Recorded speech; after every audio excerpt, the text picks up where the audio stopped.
গর্ভের শিশু ছেলে নাকি মেয়ে, মা বাবা তা জানতে চাইলেও প্রকাশ করা যাবে না, করলে ব্যবস্থা নেওয়া হবে বলে রায় দিয়েছেন হাইকোর্ট।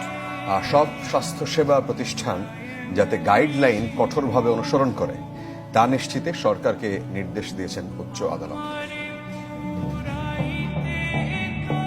গর্ভের শিশুদের নিয়ে বাবা মায়ের সবসময় আবেগ কাজ করে। এ কারণেই হোক বা জানতে চাওয়ার আকাঙ্ক্ষা থেকেই হোক, গর্ভের শিশুদের পরিচয় আগেভাগেই জেনে যায় বাবা মা।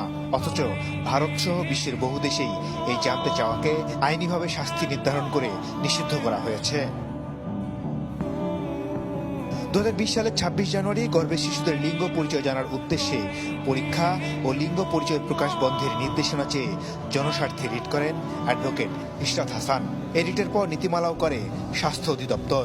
সেই রিটেরই চূড়ান্ত রায় হলো রোববার, যেখানে বিচারপতি নাইমা হায়দের নেতৃত্বাধীন হাইকোর্ট বেঞ্চ সাফ জানিয়ে দেন মাতৃগর্ভের শিশু ছেলে না মেয়ে প্রকাশ করলেই ব্যবস্থা। অর্থাৎ আমাদের দেশের কোনো হসপিটাল, ডায়াগনস্টিক সেন্টার, ল্যাবরেটরি কোনো মাধ্যমে অনাগত শিশুর লিঙ্গ পরিচয় প্রকাশ করতে পারবে না। অর্থাৎ গর্ভের সন্তান ছেলে না মেয়ে তা আজকে হাইকোর্টের রায়ের পর থেকে এটা জানার কোনো সুযোগ নেই। রাষ্ট্রপক্ষ বলছে এ রায় যেন মানা হয় সেই ব্যবস্থা নিতে রায় পৌঁছে দেওয়া হবে।